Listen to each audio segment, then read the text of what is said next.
काली छाया एक सच्ची डरावनी कहानी स्थान कुंवारियां गांव राजस्थान वर्ष 1998 राजस्थान के उदयपुर जिले के पास बसा छोटा सा गांव कुंवारियां अपनी सुंदरता और शांत वातावरण के लिए मशहूर था।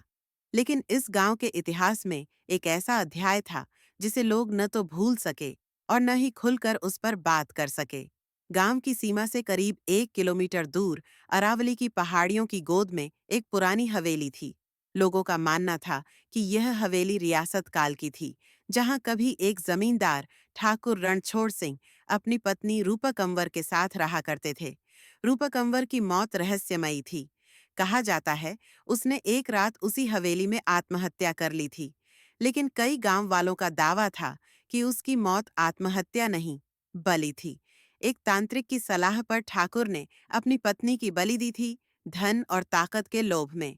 उसके बाद से हवेली को जैसे किसी शाप ने जकड़ लिया था। रात में वहां से किसी के गाने, चीखने, रोने की आवाजें आती थीं। नरेश की जिद। अब कहानी आती है नरेश की। गांव का सबसे होशियार लड़का, पढ़ाई में अव्वल, तकनीक में तेज और विज्ञान में विश्वास रखने वाला। वह इन सब बातों को अंधविश्वास मानता था। एक दिन नरेश और उसके कुछ दोस्त गांव के पेड़ के नीचे बैठकर बातें कर रहे थे। हवेली का जिक्र निकला और दोस्तों ने नरेश को छेड़ना शुरू कर दिया। अगर इतना ही बहादुर है तो जा उस हवेली में एक रात गुजार कर आ। नरेश हंसा। मैं विज्ञान पढ़ता हूँ, भूत प्रेत नहीं।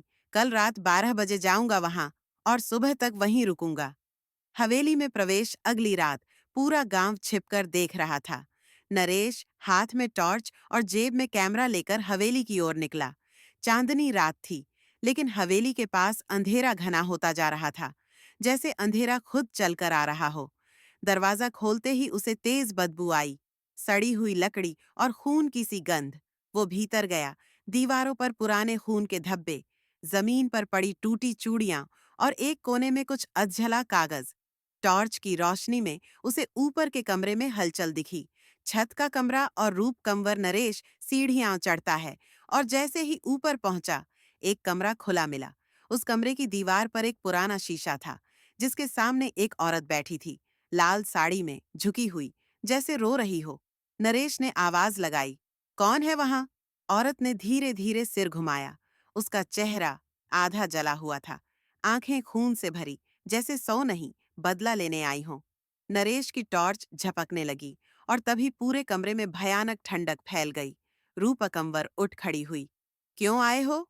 उसने फुसफुसाहट भरी आवाज में पूछा। तुम भी उन्हें जैसा हो? मैं तुम्हें नहीं छोड़ूंगी। नरेश डर से कांप रहा था। वो भागने दौड़ा, लेकिन जैसे ही सीढ़ियों तक पहुंचा, उसने देखा कि हवेली का दरवाजा अब दीवार बन गया था। चारों तरफ काले साए घिराए थे, जैसे परछाइयां जिंदा हो गई हों। भोर का उजाला और एक बदला हुआ नरेश सुबह। गांव के कुछ लोग उसे बेहोशी की हालत में हवेली के बाहर पाए। उसके पूरे शरीर पर खरोंचें थीं और आंखें फटी हुईं, जैसे कुछ ऐसा देख लिया हो जिसे इंसान सह नहीं सकता। वो कुछ बोल नहीं पा रहा था, बस बड़बड़ाता था। रूप कंवर अब भी वहीं है। वो मुझे देख रही है। मैं भाग नहीं सका। वो अब भी वहीं है। नरेश आज भी जिंदा है, लेकिन मानसिक रूप से असंतुलित। वो न किसी से बात करता है, न किसी से नजर मिलाता है। उसकी हालत देखकर गांव ने उस हवेली को लोहे की चेन से बंद करवा दिया। लेकिन कहते हैं, रात को जब चांद पूरा होता है, हवेली के अंदर से अब भी एक औरत के गाने की धीमी आवाज आती है और शीशे में कोई लाल साड़ी वाली परछाई मुस्कुराती है। सीख। कभी कभी विज्ञान सब कुछ नहीं होता। कुछ बातें ऐसी होती हैं जिन्हें केवल महसूस किया जा सकता है, और कुछ दरवाजे जो बंद ही रहने चाहिए